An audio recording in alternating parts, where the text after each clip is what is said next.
Welcome everybody. Today I'm going to show you salad dressings, and you go in the grocery store and there's just aisles of salad dressings. I mean, I don't even know how anybody gets through them half the time. But what people don't know is they're actually very easy to make. So what I'm going to show you today is 4 different types of salad dressings. We're going to do Italian, a Russian slash Thousand Island dressing, ranch dressing, and also Caesar salad.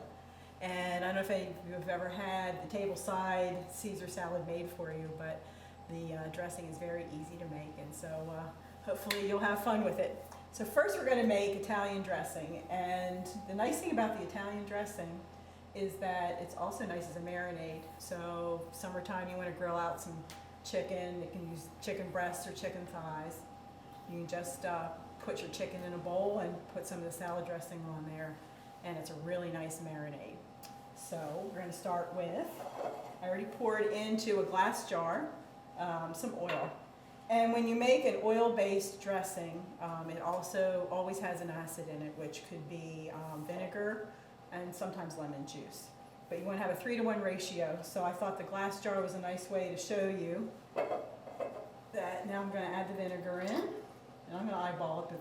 I do have the measurements on your recipes. So that's about a 3-to-1 ratio. And you do put a little bit of water in, and that helps to blend the flavors and also to soften up the spices that we're going to put in, spices and peppers. So now that we have our oil and our vinegar and our water, now we're going to put in, see, I have the measurements there for you. I'm so used to making this, I just kind of go for it. Okay, there's our garlic powder and some onion powder. I like to use the powders because they dissolve easily. And then a little bit of basil.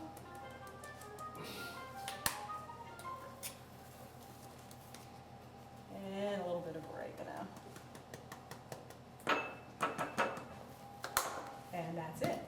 Now what you do is you just put the lid on and shake it up, and you have your Italian dressing.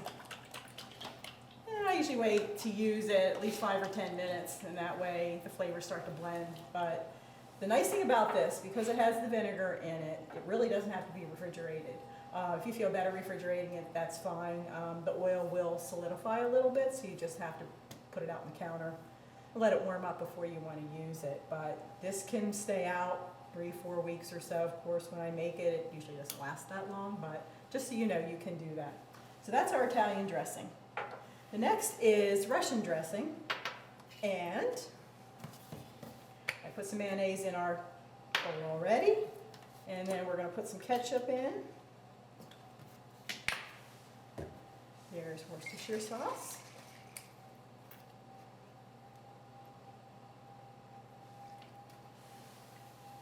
A little bit of vinegar.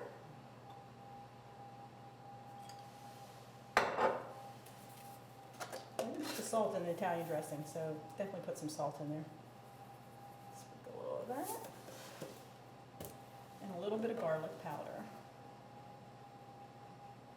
You can put pepper in this also if you like. And then we're going to whisk it together.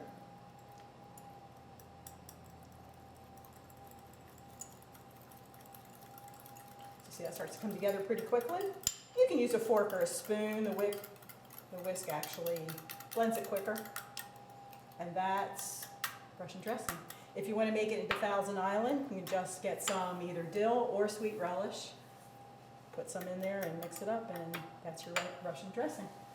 So we got those 2 already. Next, we're going to make some ranch. Everybody thinks this is hard, but the key to ranch, there's a tang to it.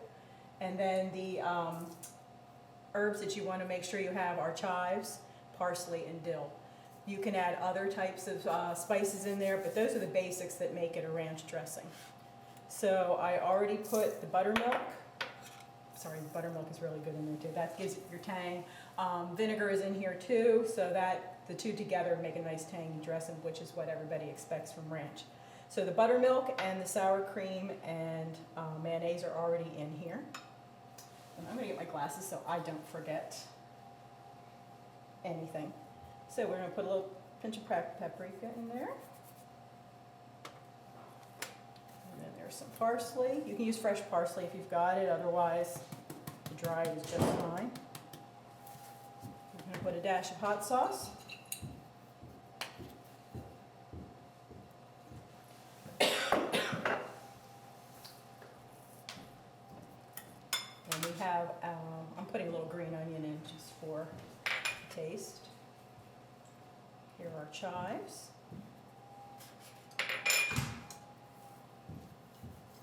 And dill. I'm sorry, I left out dill as one of the essential ingredients in the dressing. And our vinegar. You can use white vinegar, red vinegar, it doesn't matter.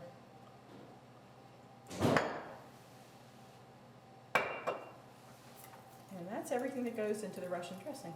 Excuse me, ranch dressing.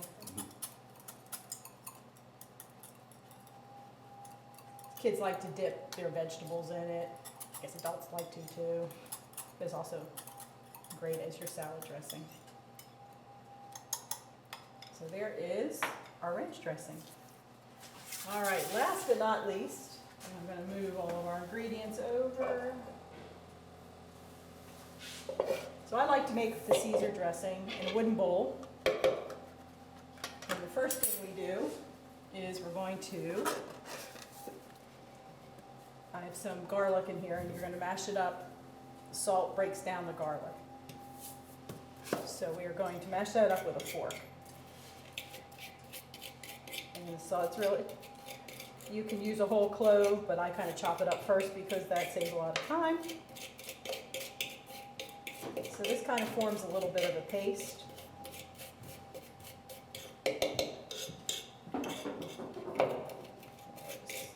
This is like the hardest part of the whole thing. Or the most time-consuming part, I should say.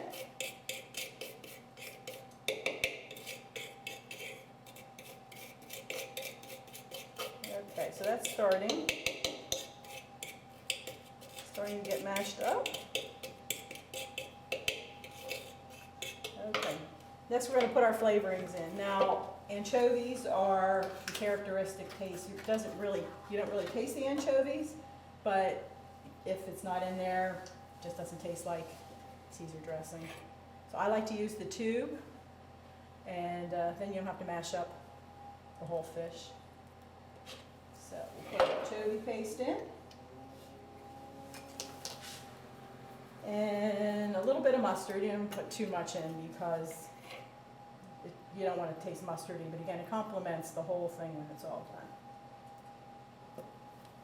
Is that brown mustard? So this one's called stadium mustard. You can use any kind that you like. If I can get it out. There we go. Okay. Now, egg yolk is an essential part of the Caesar dressing. You're supposed to use, I like to use pasteurized eggs, but recently it's been very, very hard to find pasteurized eggs. A lot of the manufacturers just aren't doing it anymore because a lot of grocery stores just aren't selling it. So I looked up online, since the egg yolk, it helps to bind the dressing. How can it be food safe? So I looked it up, and you put a little bit of water and a little bit of lemon juice in the egg yolk, and you put it in the microwave just for like 10 seconds. You don't want to cook it, but this is the consistency that it turns out to be. And again, it is an essential part of it, because we'll have to bind the dressing together. Otherwise, the dressing can be kind of runny, and Caesar dressing has a nice thick consistency. And we need a little bit of Worcestershire sauce. So a lot of these ingredients, as you can see, are used in a lot of the same ingredients you use in a lot of the dressings. And the last thing we need are our lemons for the flavoring parts. So I'm going to squeeze half a lemon into here.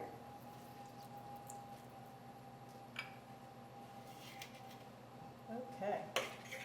Now we just want to get all these put together.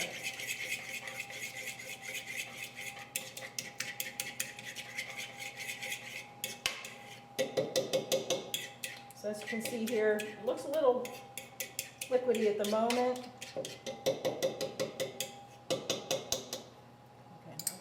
borrow one of my whisks and wash it off. God. I gotta get more things.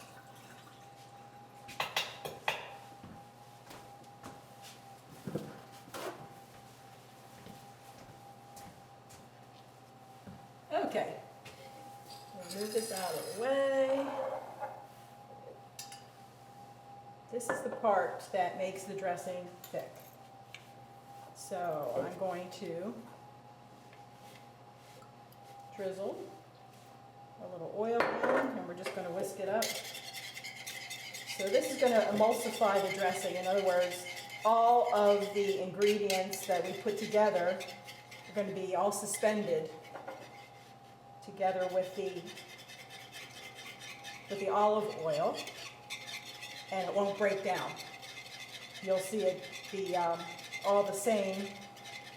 Some dressings you can see it layer out, like the Italian dressing. You'll see the herbs float, and then you'll see a layer of the vinegar as well. As you can see here, this is separated, and that's perfectly fine because that's what it's supposed to do. You just shake it up when you need it. But the Caesar dressing, you don't want it to separate, and this is what this whisking step does with the oil. And it's already getting thick.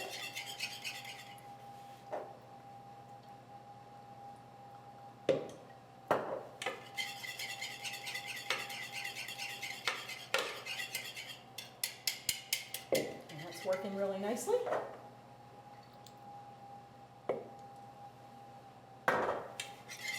Should be everything you need. And most people think you just go ahead and put your Parmesan, your grated cheese in at this point, which you don't. All right, so if you can see this has a nice thick consistency to it. So what we do is add in our lettuce. I like to use romaine, that is the traditional. And you want the dressing just to coat your lettuce.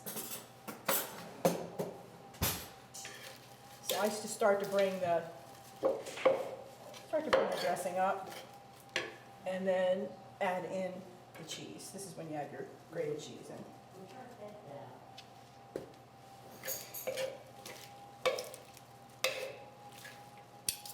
And on the recipes I have the other essential. Let's put all the rest of the lettuce in. Part of the Caesar dressing, which is the croutons. So these are homemade. I take any kind of Italian bread that I might have available, and you cut it up in cubes, and then put it on your baking tray in a single layer, and melt a little bit, equal amounts of butter, and then you add in some olive oil, toss that together, put it on your bread cubes, and then toss that up really nice again, then spread it back out, and bake it at 350 for about 10 minutes, and then you have your own homemade croutons. You can certainly use the ones in the box if you like. I definitely wanted to provide you with the recipe. So here we have our classic Caesar salad. So that's everything we have for today. As you can see, the salad dressings are really easy to put together. And each one has a little bit different to it. Like this is the emulsified, that's really important for that dressing. Italian dressing doesn't matter. And then you have your cream-based ones too. So hope you enjoy making them, and we'll see you next time.